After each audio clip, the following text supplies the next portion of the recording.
Namaskar to all.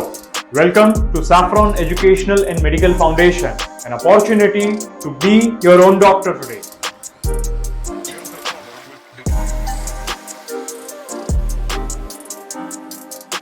Generally हम इसे थोड़ा सा डिफरेंशिएट करते कि एग्जैक्टली हम मेंटल हेल्थ को कैसे देखते हैं। सो मेंटल हेल्थ में कुछ डिजीज है, कुछ इश्यूज है जिसे हम कंडीशन बोलते हैं। तो कंडीशन एंड डिजीज ये दोनों चीज जो है वो जब भी डिस्टर्बेंस मोड पे आती है तो उसे रिपेयर करने की, उसे बैलेंस करने की, उसे रिवर्स करने की जरूरत ज्यादा होती है। Basically anxiety disorder, depression, phobia, illusions, insomnia, dreams, ये सारी कंडीशंस क्रिएट होती है। देखिए बेसिकली कैसा होता है कि जब तक आप नॉर्मल लाइफ जी रहे हैं, आपको किसी से कुछ लेना देना नहीं, आप अपने में मस्त है और अपना काम कर रहे, जी रहे अच्छे से, तब तक तो कुछ क्वेश्चन ही नहीं है। पर जब आप कॉम्पिटिटिव वर्ल्ड में आ जाते हैं, जब आपको लगता है आपके पास दूसरे की कंपैरिजन में कुछ कम है, यानी कि कंपैरिजन मोड में आप आ जाते हैं, आपकी जो एक्सपेक्टेशंस है वो बहुत ज्यादा बढ़ जाती है, तो ये सारे डिसऑर्डर्स, ये सारी कंडीशंस क्रिएट होती है। सिंपल एग्जांपल है, आपका बच्चा पढ़ रहा है, आप एज एन पेरेंट्स, अगर बच्चा एवरेज है 70% तक ला रहा है, you are happy with that, that's very good. But जैसे जैसे बच्चा बड़ा होता है, 4th 5th स्टैंडर्ड से जब तक बोर्ड नजदीक आने लगता है कि भाई 10th में आ गया, अभी तो बच्चे को 90% लाना ही चाहिए, अदरवाइज उसका फ्यूचर क्या, वो करियर कैसे बनाएगा अपना। तो ये जो धीरे धीरे 8th 9th स्टैंडर्ड से आप अपने बच्चों पे जो प्रेशराइज्ड करना शुरू कर देते हो, उसे एक मॉडल बना के एक टारगेट पकड़ा देते हो कि नहीं भाई अभी तक तुमने जो किया ठीक है, अभी आपको 90% से ज्यादा लाना पड़ेगा तो ही आप सो एक वेल रेप्यूटेड कॉलेज में आपको एडमिशन मिल सकता है, आप डॉक्टर, इंजीनियर, सीए जो भी आपकी चाह आप बन सकते हैं। तो बच्चा भी सोचता है कि भाई मैं जब तक 12 साल 13 साल तक का था, मैं अच्छे से पढ़ाई कर लेता था, 70% जितने मार्क्स लेके आता था, तो पेरेंट्स को कोई तकलीफ नहीं थी। बट सडनली ये जो एक बोर्ड आ गया, राइट, ये फोबिया क्रिएट हो गया है, एक इल्यूजन क्रिएट कर दिया है लोगों ने कि बोर्ड, 10th बोर्ड जब भी आता है इतना % तो लाना है।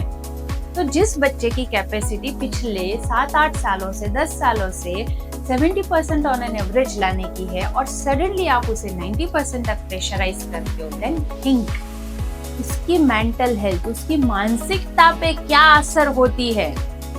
बच्चा खुश था, पढ़ रहा था, अच्छे से 70% तक लेके आ रहा था, कहीं वो कोई भी ग्रेड में अटका नहीं है, एवरी टाइम वो पास होता गया, आगे बढ़ता गया, और सडनली 8th स्टैंडर्ड में आपने उसे प्रेशराइज शुरू कर दिया। 10th तक आते आते तो बच्चा डिप्रेस्ड हो गया, कंफ्यूज्ड हो गया। आखिर वो करे तो क्या करे, वो ज्यादा मेहनत करे, ज्यादा पढ़ाई करे, पेरेंट्स का सुने, सोसाइटी के सामने देखे, टीचर्स को फॉलो अप करे तो क्या करे, ताकि 20% का उसे जंप मारना आपने बोल दिया। This is the main time when the mental health affected. जिसकी जो कैपेसिटी ही नहीं है, आप उसे बढ़ के एक्सपेक्ट कर रहे हो। How it is possible? यहीं से पूरा गेम शुरू हो जाता है। बच्चा डिप्रेस्ड हो जाता है, कंफ्यूज्ड हो जाता है, ओवरलोड हो जाता है, ना ठीक से खाना पीना खा सकता है, ना शेड्यूल्ड लाइफ जी सकता है, ना सो सकता है। बस वो सोचता रहता है मैं ऐसा क्या करूं कि मेरे 20% ज्यादा आ जाए। वही शुरू होता है मेंटल डिस्टर्बेंस, जिसकी वजह से आपका बच्चा हाइपर हो जाता है, छोटी छोटी बातों में गुस्सा करने लगता है, ज्यादा याद रखने की कोशिश में वो भूलता जाता है क्योंकि वो कंफ्यूजनल स्टेज पे है, ओवरबर्डन है, वो उसका पेट जो लो एपेटाइट हो जाता है, वो कमजोर होने लगता है फिजिकली, क्योंकि उसका पूरा जो ध्यान है वो डाइवर्ट हो चुका है कि मैं कैसे ज्यादा % लाने के लिए क्या मेहनत करूं, क्या ऐसा करूं कि मेरे पेरेंट्स खुश हो जाए।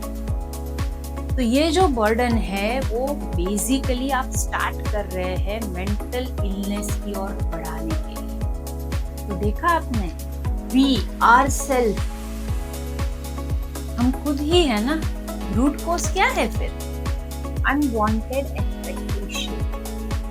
खुश होना सीखिए, सेटिस्फाइड रहना सीखिए, इससे बड़ी कोई मेडिसिन ही नहीं है मेंटल हेल्थ को टैकल करने की। अपने से नीचे लोगों का सोचिए जब आप मेंटल हेल्थ की बात करते हो, ज्यादा एक्सपेक्टेशंस की बात करते हो। मेरे पास तो इतना है, दूसरे के पास तो इतना भी नहीं है, so I am very much happy, glad, thanks to the nature and God I am much betterly provided. अगर ये अफर्मेशंस आपके अंदर है तो आप कभी भी मेंटली डिस्टर्ब नहीं हो सकते हैं। Of course always think positive, dream big, that is a different part. जैसे हर सिक्के की दो बाजू रहती है, इसी तरह से पॉजिटिव सोचना और एक्सेसिव थॉट प्रोसेस और थिंकिंग इज बोथ डिफरेंट। इसी वजह से आपकी एंजाइटी लेवल बढ़ जाती है, काफी टाइम बच्चे डिप्रेशन में चले जाते हैं और रिजल्ट्स 70 से भी लो हो जाता है। 90 तो दूर की बात है, जो बच्चा एवरेज में 70% ला रहा था वो बिलो 50 तक आ जाता है। क्या होता है फिर? सब लोग डांटने लगते हैं, उसे लगता है I am the culprit, what I had done wrong. धीरे धीरे वो डिप्रेशन के स्टेट पे आके फिर अकेलापन महसूस करने लगता है, उसे नींद डिस्टर्ब होने की वजह से इंसोम्निया हो जाता है। काफी टाइम ऐसे किड्स या टीनेजर्स सुसाइड अटेम्प्ट करने तक भी सोच लेते हैं या स्टेप्स ले सकते हैं। इसके अलावा दूसरा जो है phobia in dreams, this is also condition. काफी लोगों को इतना बचपन से डराया जाता है, स्पेसिफिक कुछ कस्टम्स, ऐसे कुछ कल्चर्स में ये नहीं करना चाहिए, क्या तो ये हो जाएगा। कुछ धार्मिक रीति रिवाजों से भी बच्चों को या बचपन से हमें ऐसा सिखाया जाता है कि ये किया तो तुम्हें पाप लगेगा, ये किया तो ऐसा हो जाएगा, right? So many things are there which are not actually present. It is just dumped, it is just pressurized, it is just put in your mind, fix कर देते कि ऐसा है तो ऐसा है। फिर जब वो उससे बाहर आने की कोशिश करता है तो एक डर उसके मन में रह जाता है, अरे मुझे तो ये सीख मिली थी, शायद मैंने ऐसा कर दिया तो ऐसा हो जाएगा। तो जो फोबिया है, एजिंग प्रोसेस के साथ जैसे जैसे बड़े होते वो एजिंग के साथ फोबिया भी बढ़ने लगता है, तो उसका कॉन्फिडेंस लेवल लो हो जाता है, डिसीजन नहीं ले सकता है वो स्पेसिफिक पर्सन, हमेशा ड्यूअल माइंड में रहता है, डर के साथ जीता है, वो कभी खुश नहीं रह पाता है। That is also a type of mental condition. तो काफी सारी ऐसी चीजें जो ऑलमोस्ट मेंटल हेल्थ में अगर मैं बोलूँ तो एक्सेप्ट सम एक्सेप्शनल हमने खुद क्रिएट की है। हाँ, ये मैं बात जरूर बोलूंगी, किसी के साथ अनवांटेड ऐसे सिचुएशंस होती है, कहीं ना कहीं अब्यूज हो जाते हैं, specifically the females and girls.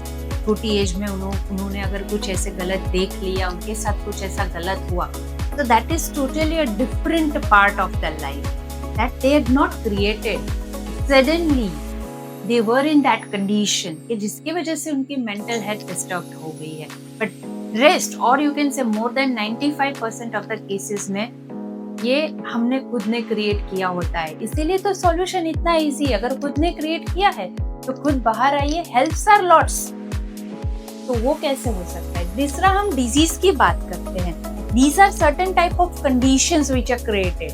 But काफी टाइम क्या होता है कि एक जेनेटिक डिसऑर्डर होता है, जनरेशन टू जनरेशन कुछ पास ऑन होता है, ऐसे भी कुछ डिजीज है जिसे हम कंडीशन नहीं बोलेंगे, जैसे कि बाइपोलर डिजीज है, ओसीडी जो है, हिस्टीरिया है, ऑटिज्म है।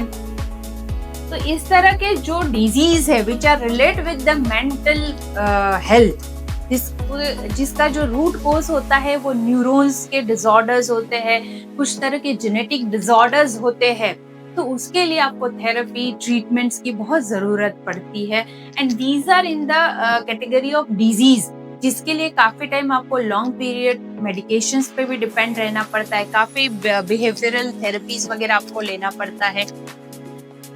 तो बेसिकली होता क्या है इसमें, आपको पता कैसे चले कि भाई आपकी फैमिली मेंबर, आपका बच्चा है, आपका रिलेटिव जो है वो मेंटल हेल्थ से टैकल कर रहा है, उसकी मेंटल हेल्थ थोड़ी सी डिस्टर्ब या तो डिसऑर्डर हो गई है। तो बेसिकली कैसे होता है कि जो पर्सन है वो जनरली होपलेस हो जाता है, खुद को हेल्पलेस समझता है, हमेशा दुखी रहता है या दुखी होने का उसे ऐसा आभास होता है कि मैं दुखी हूँ, मैं खुश कभी हो ही नहीं सकता हूँ। काफी टाइम ऐसे लोग कुछ भी करके बस जंप करना चाहते हैं, भागना चाहते हैं कि नहीं ये मेरे लिए लाइफ ये नहीं है, I can't bear this things. ये मैं कर ही नहीं सकता या सकती हूँ। तो इस तरह के जब आप सिम्टम्स देखते हैं, जैसे होपलेस, आपको मालूम है, एक सिंपल एग्जांपल, ये जो ग्लास है, अगर मुझे वो आधा ग्लास है और उससे मुझे पूरा भरना है तो ऑब्वियसली मुझे उसमें पानी डालना पड़ेगा। आधे ग्लास को पूरा करने के बाद ही वो पानी डालने के बाद ही वो पूरा हो सकता है। बट यहाँ पे अगर हम बात करते हैं हेल्पलेसनेस की, तो उसे लगता है आधा ग्लास है तो उसमें और आधा डालने जाऊं, पर इतना आधा कैसे लूं, या तो वो ज्यादा हो जाएगा या तो वो वापस कम पड़ेगा तो मुझे वापस लेने जाना पड़ेगा, वो कभी भरेगा, या तो अगर ओवरफ्लो हो गया तो वापस सब गंदा होगा, वापस से मुझे उसे बैलेंस करना पड़ेगा। यानी कि वो बस एक दायरे में घूमते रहते, डिसीजन नहीं ले सकते हैं, हेल्पलेस खुद को लगता है। सिर्फ आधे ग्लास को पूरा ग्लास करने के लिए भी उनको 10 बार सोचना पड़ता है। उनको लगता है कि पानी अगर ज्यादा गिर गया, किसी ने डांट दिया, पानी एक बार में पूरा नहीं भरा तो शायद मैं उसके लिए भी मैं कैपेबल नहीं हूँ। यानी कि काफी सारे निगेटिविटी वो क्रिएट अपने सराउंडिंग में कर देते हैं। दैट इज हेल्पलेस, होपलेस हो जाता है।